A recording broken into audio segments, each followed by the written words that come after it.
નમસ્કાર મિત્રો, હું કૃણાલ રામાનુજ લક્ષ્યમ એકેડમીના યુટ્યુબ પ્લેટફોર્મ ઉપર તમારું હાર્દિક સ્વાગત કરું છું. મિત્રો, આજે આપણે વાત કરવાના છીએ થોડાક સમય પહેલા ગુણ સેવા દ્વારા વાયરમેનની ક્લાસ 3 લેવલની ભરતી બહાર પાડેલી હતી. ટોટલ પોસ્ટ 66 હતી.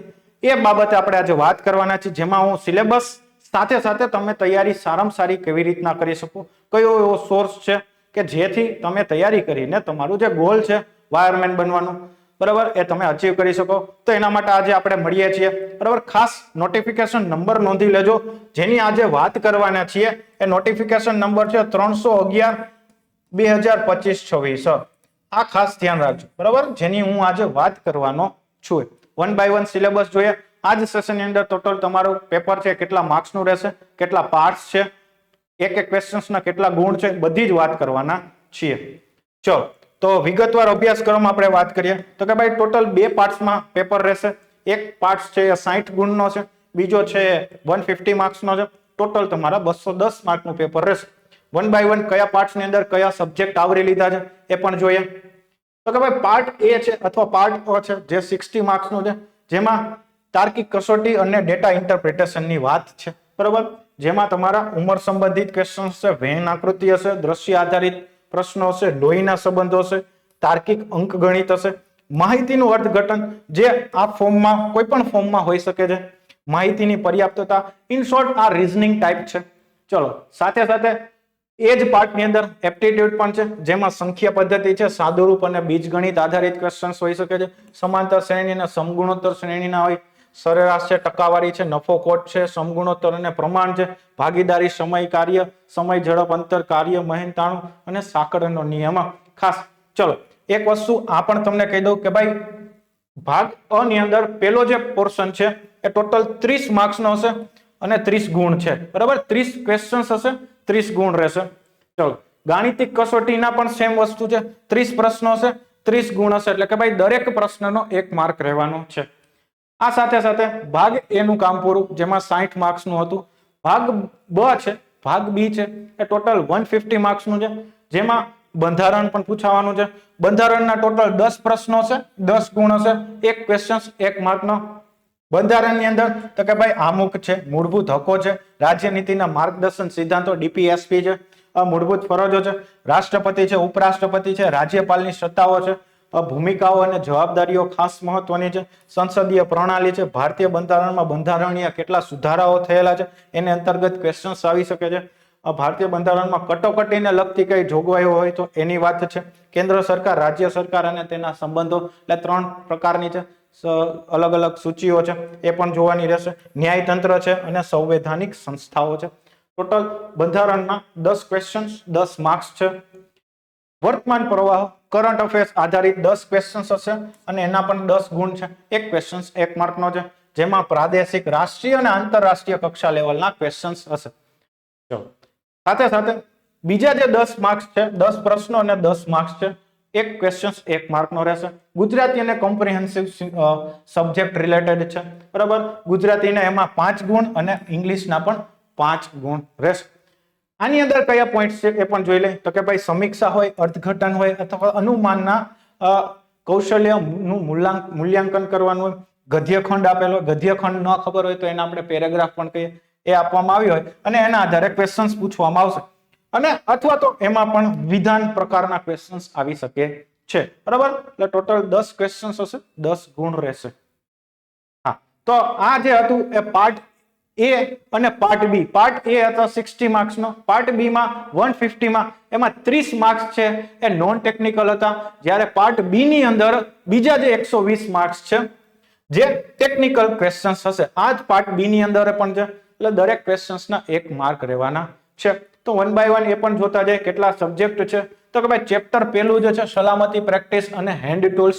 તો આની અંદર તો કે ભાઈ કયા કયા પોઈન્ટ્સ આવરી લીધા છે તો કે ભાઈ સલામતીના નિયમો છે, સુરક્ષા ચિહ્નો હોય, ક્યાં ક્યાં જોખમો છે એ બધી વસ્તુ છે, અગ્નિ હોય તો એના પ્રકારની વાત છે, અગ્નિશામક યંત્રો છે જે આપણે યુઝ કરીએ છીએ, CO2 આધારિત, ફોર્મ આધારિત, વોટેવર, બરાબર. એ અને ખાસ PPE કિટ રિલેટેડ ક્વેશ્ચન્સ આવી શકે છે. આ ઉપરાંત જે કાંઈ હેન્ડ ટૂલ્સ આપણે યુઝ કરીએ છીએ એને લગતા ક્વેશ્ચન્સ આવી શકે છે. સ્ટાન્ડર્ડ છે એને લગતા પણ ક્વેશ્ચન્સ આવી શકે છે. એટલે કે ભાઈ પેલા ચેપ્ટરની અંદર મેન્શન જ કરેલું છે ટોટલ 10 ક્વેશ્ચન્સ હશે, 10 માર્ક્સ રહેવાના છે. એક ક્વેશ્ચન્સનો 1 માર્ક રહેવાનો છે. ચલો સાથે સાથે બીજા નંબરના ચેપ્ટર નામ ખાસ જોઈ લેજો. મૂળભૂત વાયરિંગ પ્રેક્ટિસ છે, જેમાં ઇલેક્ટ્રિકલ એસેસરીઝ ને લગતા ક્વેશ્ચન્સ આવી શકે છે. સાથે સાથે BIS સ્ટાન્ડર્ડ છે તો એને લગતા ક્વેશ્ચન્સ છે. ઘરેલું વાયરિંગના સિદ્ધાંતો બાબતે છે. ટેસ્ટ બોર્ડ હોય, એક્સટેન્શન બોર્ડ હોય, કેબલના કલર કોડ રિલેટેડ હોય. ખાસ વાયરિંગ સર્કિટમાં ટનલ વાયરિંગ છે, કોરિડોર છે, ગોડાઉન અને હોસ્ટેલ વાયરિંગ છે. આ બધી વસ્તુઓ આવરી લીધી છે સિલેબસમાં. અને એ પણ ખાસ ધ્યાન રાખજો 10 ક્વેશ્ચન્સ 10 ગુણ રહેશે આ જ ચેપ્ટરમાંથી. એટલે એવું નથી કોઈ એક ચેપ્ટર મૂકી દો નહીં, દરેક ક્વેશ્ચન્સનું દરેક ચેપ્ટરનું ક્વેશ્ચન્સ વાઇઝ વેઇટેજ છે તો એ પણ મહત્વનું છે. એક પણ ચેપ્ટર છે સ્કીપ ના કરતા. મૂળભૂત ઇલેક્ટ્રિકલ પ્રેક્ટિસ બાબતે જોઈએ તો ઓહમનો નિયમ છે, વિદ્યુત સર્કિટને જે કાંઈ સોલ્યુશન કરવાનું હોય, નોડલ છે, મેશ એનાલિસિસ છે, અલગ અલગ થિયરમ્સ છે, એ પણ વસ્તુ જોવાની છે. ખાસ કિર્ચોફના નિયમો છે એને રિલેટેડ એપ્લિકેશન્સ છે, KCL અને KVL આપણને ખબર છે કિર્ચોફના 2 નિયમો છે બરાબર, એને રિલેટેડ વસ્તુ આવી શકે છે. આ DC સિરીઝ અને સમાંતર સર્કિટની વાત છે. શ્રેણી અને સમાંતર નેટવર્કમાં ઓપન અને શોર્ટ સર્કિટની વાત કરવાની આવે.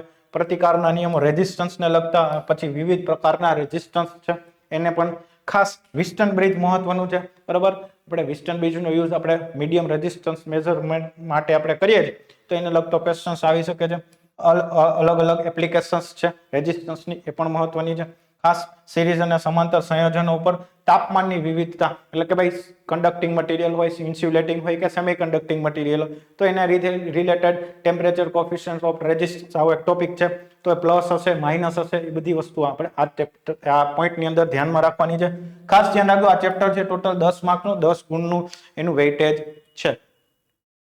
ચલો બીજું એસી સર્કિટ બાબતે વાત કરીએ તો કે ભાઈ એસી સર્કિટમાં તો કે ભાઈ અલ્ટરનેટિંગ કરંટ, એસી નો મતલબ જ શું થાય, અલ્ટરનેટિંગ કરંટ રિલેટેડ છે તો એને લગતી જે કાંઈ ડેફિનેશન્સ છે એમાંથી ક્વેશ્ચન્સ બની શકે છે. વેક્ટર ડાયાગ્રામ મહત્વના છે. RL, RC અને RLC પેરેલલ સર્કિટ હોય. એસી સિંગલ ફેઝ સર્કિટમાં પાવર હોય, પાવર ફેક્ટર હોય, એનર્જી હોય, એને લગતા જે કાંઈ પ્રોબ્લેમ્સ છે, પ્રોબ્લેમ્સ મતલબ કે ક્વેશ્ચન્સ એક્ઝામ્પલ ટાઈપ હશે એ પણ પૂછી શકે છે. શોર્ટ ક્વેશ્ચન્સ આવી શકે છે, 1 કે 2 સ્ટેપમાં તમને આન્સર આવી જાય એવા એક્ઝામ્પલ પણ પૂછી શકે છે. પાવર ફેક્ટર છે, કયા લોડમાં કેવો પાવર ફેક્ટર હોય એની વાત કરવાનો, પ્યોર હોય તો કેવો હોય, ઇમ્પ્યોર હોય તો કેવો હોય, એ બધી વસ્તુ વાત છે.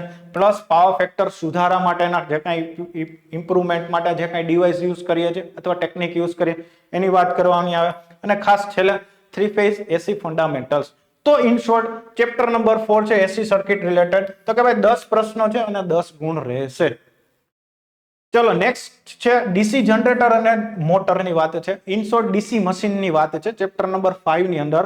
તો કે ભાઈ પહેલા તો કયા પ્રિન્સિપલ ઉપર વર્ક કરે છે જનરેટર એની વાત કરવાની છે. એના પાર્ટ્સની વાત છે, ટાઇપ્સ છે, કાર્ય કઈ રીતના વર્ક કરે છે, EMF ઇક્વેશન પણ મહત્વનું છે.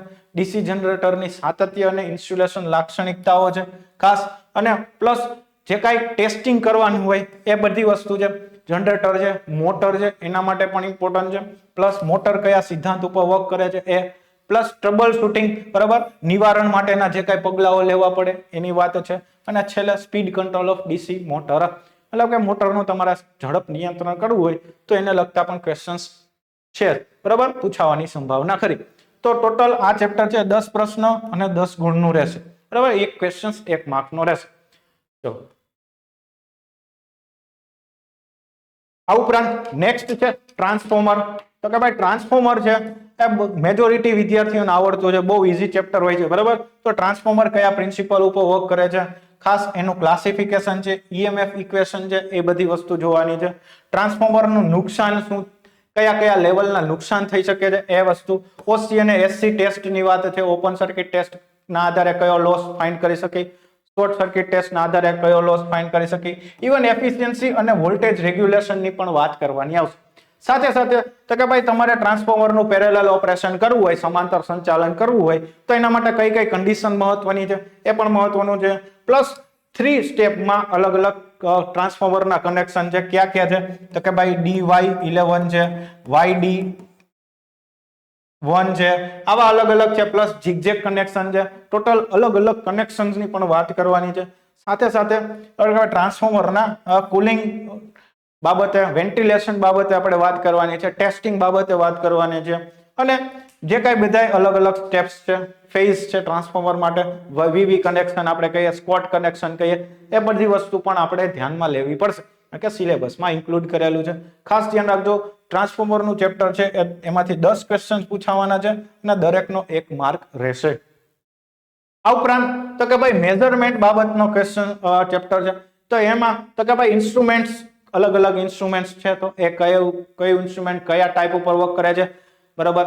ફોર એક્ઝામ્પલ પીએમએમસી ઇન્સ્ટ્રુમેન્ટ છે, પરમેનન્ટ મેગ્નેટ મૂવિંગ કોઇલ છે, તો એક એના ઉપર આધાર રાખે છે, તો કે ભાઈ માત્ર ડીસી ઉપર જ વર્ક કરે છે, તો એ લગતા ક્વેશ્ચન્સ આવી શકે છે. સ્કેલ્સ છે, ક્લાસિફિકેશન્સ છે, બધી વસ્તુ ધ્યાનમાં રાખવાની. પ્લસ મૂવિંગ કોઇલ અને મૂવિંગ આયરન ઇન્સ્ટ્રુમેન્ટ છે, તો એના રિલેટેડ વોટ મીટર આપણને ખબર છે, પાવર મેઝર કરીએ તો વોટ મીટરની જરૂર પડે. એમાં પછી 1 watt meter, 2 watt meter, 3 watt meter, બરાબર, એ અલગ અલગ મેથડ છે. ટોંગ અને ટેસ્ટર, ક્લેમ્પ ઓન એમીટર કહીએ છીએ આપણે એને લગતા ક્વેશ્ચન્સ આવી શકે. સ્માર્ટ મીટર અત્યારે ખાસ મહત્વનો પોઈન્ટ છે, સ્માર્ટ મીટર, તો એને લગતા ક્વેશ્ચન્સ નીકળી શકે છે. ઓટોમેટિક મીટર રીડિંગ છે, સપ્લાય માટેની જે કાંઈ આવશ્યકતાઓ છે એની વાત કરવાની છે. એમસી વોલ્ટમીટર, એટલે કે ભાઈ મૂવિંગ કોઇલ વોલ્ટમીટરની શ્રેણીનું વિસ્તરણ, એટલે કે ભાઈ એક્સટેન્શન કરવાની વાત હોય તો કઈ રીતના કરી શકો છો. લોડિંગ ઇફેક્ટ અને વોલ્ટેજ ડ્રોપની, એટલે ઇન શોર્ટ આખું મેઝરમેન્ટની અંદર ટોટલ તમને 10 ક્વેશ્ચન રહેશે અને દરેકનો 1 માર્ક રહેશે, બરાબર. ચલો આગળ જોઈએ, એસી સિંગલ ફેઝ મોટર અને એસી 3 ફેઝ મોટર, એટલે કે સિંગલ ફેઝ મોટર અને 3 ફેઝ મોટર ખાસ જોવાની છે, જેમાં મેન્શન કરી દીધું છે ઇન્ડક્શન મોટર, તો એ કયા પ્રિન્સિપલ ઉપર વર્ક કરે છે એ જોવાનું છે. એસી વાયરિંગમાં ઉપયોગમાં લેવાતા મૂળભૂત શબ્દો, એટલે કે ભાઈ સિંગલ ફેઝ રિલેટેડ જે કાંઈ સ્ટેપ્સ છે, જે કાંઈ ટર્મ્સ છે, બરાબર, એ પણ ખાસ જોવાનું છે. સ્ટાર્ટરની વાત કરીએ, બરાબર, એસીમાં કયા કયા સ્ટાર્ટરનો તો મેઇન યુઝ શું છે, તો કે ભાઈ આપણને ખબર છે કે ભાઈ ઇનરશ કરંટને લિમિટ કરવા માટે આપણે સ્ટાર્ટરનો યુઝ કરીએ છીએ, તો એમાં અલગ અલગ ટાઈપ્સ છે, ડીઓએલ છે, વોટેવર, બરાબર, એ પણ મહત્વના છે. ચલો સાથે સાથે ઇન્ડક્શન મોટરની સ્ટાર્ટ અને રન કન્ડિશનની પણ વાત કરવાની છે. ઇન શોર્ટ ટોટલ 10 ક્વેશ્ચન હશે આ ચેપ્ટરમાંથી અને દરેકનો 1 ગુણ રહેવાનો છે. નેક્સ્ટ છે પાવર ઇલેક્ટ્રોનિક્સ બેઝ ચેપ્ટર, તો કે ભાઈ પાવર ઇલેક્ટ્રોનિક્સમાં અલગ અલગ ઉપકરણો યુઝ થાય છે, ડાયોડ છે, થાઇરિસ્ટર છે, મોસફેટ છે, આઈજીબીટી છે, આવા ટોટલ ઘણા બધા છે, જીટીઓ છે, એમઆઈસીટી છે, વોટેવર, બરાબર, એ બધી વસ્તુ આપણે જોવાની રહેશે. બધાના સિમ્બોલ્સ ખાસ ઘણી વખત ગ્રાફિકલ પૂછી દે કે ભાઈ આ કેનો સિમ્બોલ છે તમે જણાવો, બરાબર, ઓપ્શન મૂકી દે, બરાબર, એનોડ લખેલો હોય, કેથોડ લખેલું હોય અને ગેટ ટર્મિનલ આપેલો હોય, તો બધાને ખબર આ એસસીઆર નો છે અથવા તો થાઇરિસ્ટરનો સિમ્બોલ છે, તો આને લગતા ક્વેશ્ચન્સ નીકળી શકે છે. પ્લસ થાઇરિસ્ટરની ફેમિલીના ડિવાઇસ જે કાંઈ છે એની વાત કરવાની છે, કેરેક્ટરિસ્ટિક બાબતે જોશું. પ્લસ થાઇરિસ્ટરને ટર્ન ઓન અને ટર્ન ઓફ કરવાની મેથડ, ટોટલ ટર્ન ઓન ની ટોટલ કેટલી મેથડ છે, તો કે ભાઈ 5 મેથડ છે. ટર્ન ઓફ માટે ટોટલ 6 મેથડ છે, એટલે ઇન શોર્ટ 11 મેથડ તો અહીંયા જ થઈ ગઈ, બરાબર. અને ફેઝ કંટ્રોલ રેક્ટિફાયર, એટલે કે તમારું ડાયોડ તો નહીં આવે, કેમ કે ડાયોડ છે અનકન્ટ્રોલેબલ ડિવાઇસ છે. થાઇરિસ્ટર તમારે વર્ક કરી શકો છો કંટ્રોલ કરવા માટે, કેમ કારણ કે ગેટ ટર્મિનલની મદદથી તમે જેવું આઉટપુટ જોઈએ એવું તમે મેળવી શકો. એટલે ઇન શોર્ટ આના પણ એસસીઆર ની જ વાત છે. એમાં પછી અલગ અલગ આપણે કન્વર્ટર જોશું, રેક્ટિફાયર છે, ઇન્વર્ટર છે, વોટેવર, બરાબર. તો ઇન શોર્ટ પાવર ઇલેક્ટ્રોનિક્સ છે, ટોટલ 10 માર્ક્સ નું પૂછવાનું છે અને 10 ક્વેશ્ચન્સ રહેશે. ચલો સાથે સાથે પાવર ટ્રાન્સમિશન અને ડિસ્ટ્રીબ્યુશન ની વાત કરીએ, તો કે ભાઈ ટ્રાન્સમિશન અને ડિસ્ટ્રીબ્યુશનની મૂળભૂત બાબતો, બરાબર, એ મહત્વની વસ્તુ છે. સિંગલ લાઇન ડાયાગ્રામમાંથી ઘણા બધા ક્વેશ્ચન્સ નીકળી શકે છે, બરાબર. ફોર્મ ફેક્ટર છે, પીક ફેક્ટર છે, વોટેવર, બરાબર, આરએમએસ વેલ્યુ કોને કહેવાય, એને લગતા ક્વેશ્ચન્સ આવી શકે છે, તો એ વસ્તુ તમારા માટે મહત્વની છે. ખાસ ટ્રાન્સમિશન લાઇન પેરામીટર્સ છે એન્ડ પરફોર્મન્સ છે, એબીસીડી કોન્સ્ટન્ટ છે, બરાબર. શોર્ટ ટ્રાન્સમિશન લાઇન હોય, મીડિયમ હોય, લોંગ ટ્રાન્સમિશન લાઇન હોય, તો એને લગતા ક્વેશ્ચન્સ આવી શકે છે. પછી extra high voltage transmission, HV ઉપર આપણે શું કરવા ટ્રાન્સમિટ કરીએ છીએ, એમાં પછી ફર્ધર ટાઈપ્સ આવે, એચવીએસી, એચવીડીસી, તો એ પણ જોવું પડે. ખાસ ટ્રાન્સમિશનનું કામ પૂરું થાય પછી ડિસ્ટ્રીબ્યુશન સિસ્ટમ લેવી પડે, તો ડિસ્ટ્રીબ્યુશન સિસ્ટમ કેના આધારે ડિઝાઇન કરવામાં આવે છે. ખાસ પછી આપણને ખબર છે ફીડર છે, ડિસ્ટ્રીબ્યુટર્સ છે, તો ફીડર છે કરંટ કેરિંગ કેપેસિટી માટે ડિઝાઇન કરીએ છીએ અને વોલ્ટેજ ડ્રોપ માટે આપણે ધ્યાનમાં લઈએ છીએ ડિસ્ટ્રીબ્યુટર્સને, બરાબર. તો ડિસ્ટ્રીબ્યુટર્સ વોલ્ટેજ ડ્રોપને ધ્યાનમાં લઈને ડિઝાઇન કરવામાં આવે છે. તો બધી વસ્તુ જોશું સાથે સાથે તો કે પછી કઈક લાઈન ઘટકો છે બરાબર આરએલસી આરએલ વોટએવર ઇવન ફોલ્ટ ની વાત કરીએ તો બધી વસ્તુ આપણે જોશું બરાબર એટલે કે ભાઈ પાવર ટ્રાન્સમિશન અને ડિસ્ટ્રીબ્યુશન ટોટલ 10 ક્વેશ્ચન હશે અને દરેકનો 1 માર્ક્સ રહેશે મકાન વીજળીકરણ લાસ્ટ ચેપ્ટર છે સિલેબસમાં એકચ્યુઅલી હજી આગળ આવે છે કરંટ બેઝ પણ એ બધી વસ્તુ આની અંદર ઇન્ક્લુડ થઈ જશે બરાબર તો વાયરિંગ ટૂલ્સ ને લગતા ક્વેશ્ચન્સ આવી શકે એસેસરીઝ ને લગતા ક્વેશ્ચન્સ આવી શકે ઇલેક્ટ્રિકલ વાયર અને અંડરગ્રાઉન્ડ કેબલ્સ ખાસ આપણે અંડરગ્રાઉન્ડ કેબલ રિલેટેડ ઘણા બધા ક્વેશ્ચન્સ નીકળેલા છે ભાઈ લીડ શીટનો યુઝ શું છે શું શેના માટે આપણે લીડ શીટનો યુઝ કરીએ છીએ અથવા તો મિકેનિકલ ઇન્જરી અથવા તો એટમોસ્ફિયરિક કન્ડિશનથી બચવા માટે કેબલને કયા લેયરનો આપણે યુઝ કરીએ તો કયું લેયર છે આ બાબતે રક્ષણ આપે છે એવા ક્વેશ્ચન્સ નીકળી શકે છે વાયરિંગની અલગ અલગ સિસ્ટમ્સ છે વાયરિંગના લેઆઉટ છે રેસિડેન્શિયલ બિલ્ડિંગમાં ઇલેક્ટ્રિફિકેશન જોવાનું આવશે પ્લસ ઇન્સ્ટોલેશન કર્યું પછી એના સામે કઈ કઈ પ્રોટેક્શન સ્કીમ આવે છે એ બધી વસ્તુ આપણે જોવી પડે સાથે સાથે ઇન્સ્ટોલેશન રહેણાંક વિસ્તારમાં બરાબર કઈ કઈ તો કે ભાઈ રોશની બાબતે અર્થિંગ બાબતે બરાબર ટાઇપ્સ ટર્મ્સ ખામીઓનું સ્થાન એના માટેના જે કાંઈ ઉપાયો કરવા પડે એ બરાબર લિફ્ટ એચવીએસી ફેન બરાબર લેમ્પ્સ લ્યુમિનાર સંબંધિત મૂળભૂત બાબતો ઇન શોર્ટ આ બધી પછી પર્ટિક્યુલર એપ્લિકેશન રિલેટેડ પણ ક્વેશ્ચન્સ આવી શકે છે અને ઇલ્યુમિનેશન રિલેટેડ પણ ક્વેશ્ચન આવી શકે લક્ષપણો યુનિટ છે વોટએવર જે કાંઈ હોય બરાબર તો એ મહત્વની વસ્તુ છે ટોટલ મકાન વીજળીકરણમાંથી 20 ક્વેશ્ચન્સ પૂછાવાના છે દરેકનો 1 માર્ક છે બધા ચેપ્ટર છે 1-1 માર્કના હતા ટેકનિકલમાં 1-1 માર્કના એટલે કે 1-1 ક્વેશ્ચન્સ હતા 1-1 માર્કના એટલે બધામાં 10-10 હતા પણ મકાન વીજળીકરણમાં ખાસ ધ્યાન રાખો આમાંથી 20 ક્વેશ્ચન પૂછાવાના છે તો તમારા આમાં વધારે વેઇટેજ છે તો આમાં વધારે ધ્યાન આપવાનું બરાબર ચલો હા તો સિલેબસ તો આપણે જોઈ ગયા બરાબર પણ બીજો ક્વેશ્ચન હતો કે ભાઈ સારામાં સારી તૈયારી ક્યાંથી કરવી તો એનો આન્સર મારી પાસે છે ખાસ મિત્રો રિવિઝન તો કરવાનું પણ એના માટે રિવિઝન કરવું હોય તો તમારે સોર્સ તો જોઈએ ને તો સોર્સ 2 છે મારી પાસે કયા કયા છે એ પણ જોઈએ તો કે ભાઈ લક્ષ્યમ એકેડમીએ તમારા માટે વાયરમેનની 120 માર્કની ટેકનિકલ બુક છે એ લોન્ચ કરેલી છે ખાસ 120 માર્કનું ટેકનિકલ છે એને લગતી બુક છે બરાબર આ એનું ફોર્મો છે જોઈ લ્યો ફ્રન્ટ પેજ જે તમને કિંમત રહેશે 649 રૂપિયા બરાબર ફ્રી ડિલિવરી પણ એમાં છે જેમાં તમારા અભ્યાસક્રમને આધારિત 11 વિષયો મેં તમને હમણાં બતાવ્યો 11 વિષયો આવરી લીધા છે જેમાં સરળ સમજૂતી સાથે જ્યાં ગ્રાફની જરૂર પડી હોય ફિગર હોય ઉદાહરણ હોય બધી વસ્તુ આવરી લીધી છે અને ખાસ આઈટીઆઈ ઇલેક્ટ્રિશિયન અને વાયરમેનના ટ્રેડને ધ્યાનમાં રાખીને બુક બનાવેલી છે આ ખાસ ધ્યાન રાખજો અને ફાઇનલી તમારે થિયરી વાંચી લ્યો પછી પ્રેક્ટિસ તો કરવી પડે એમસીક્યુ ની તો એના માટે 700 એમસીક્યુ પણ આપેલા છે એ પણ મહત્વના છે બરાબર તમારે ગામમાં બીજે ક્યાંય સોર્સ ગોતવા જવાની જરૂર નથી આ બુકમાં પાછળ પ્રેક્ટિસ સેટ પણ આપેલા છે તમે સેટ એ પ્રેક્ટિસ કરી શકો છો ચલો તો મહત્વપૂર્ણ છે હાલ કોઈ મિત્રોને એવું થાય કે મારે બુક નથી વાંચવી તો એ લોકો માટે ખાસ બીજી ઇન્ફોર્મેશન છે તો કે ભાઈ લક્ષ્યમ એકેડમીએ વાયરમેનની બેચ પણ લોન્ચ કરેલી છે જેમાં 2 પ્રકારની ઓફર છે એક વિથ મટીરિયલ છે અને બીજી છે વિધાઉટ મટીરિયલ ધારો કે તમારામાંથી કોઈ એવી વ્યક્તિ છે કે જેને વિધાઉટ મટીરિયલમાં એનરોલ થવું છે બરાબર જે લાઈવ પ્લસ રેકોર્ડેડ બેચમાં હશે 1 યરની વેલિડિટી ધરાવે છે એની કિંમત રહેશે 3099 રૂપિયા પરંતુ મિત્રો આમાં પણ તમારે એક્સ્ટ્રા ડિસ્કાઉન્ટ જોતું હોય તો DP10 અથવા RK10 માંથી કોઈ પણ એક કોડ યુઝ કરશો તો તમને આમાં પણ એક્સ્ટ્રા ડિસ્કાઉન્ટ મળી જશે બરાબર ચલો સાથે સાથે ધારો કે કોઈ વ્યક્તિ એવી છે કે જેને વિથ મટીરિયલમાં એનરોલ થવું છે લાઈવ પ્લસ રેકોર્ડેડ લેક્ચર્સ મળશે 1 યરની વેલિડિટી બંનેમાં કોમન છે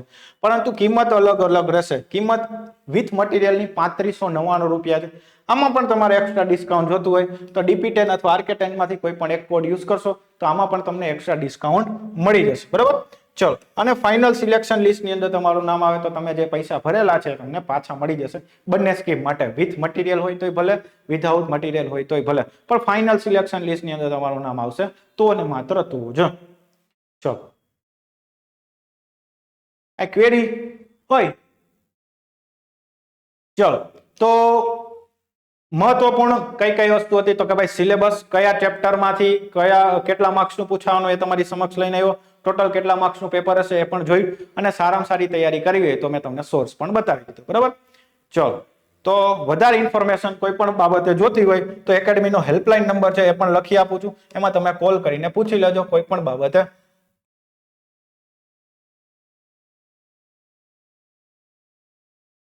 ચલો આ એકેડમીનો હેલ્પલાઇન નંબર છે 9429077607 બરાબર, કોર્સ રિલેટેડ ઇન્ફોર્મેશન જોતી હોય, બુક રિલેટેડ કઈ ઇન્ફોર્મેશન જોતી હોય, બરાબર, તો એમાં તમે કોલ કરીને પૂછી શકો છો ઓફિસ ટાઈમમાં, બરાબર, 10 થી લઈને રાતના 8 વાગ્યા સુધી, 10 AM to 8 PM. ચલો, તો હવે મિત્રો હું રજા લઉં છું. જય હિન્દ, જય ભારત.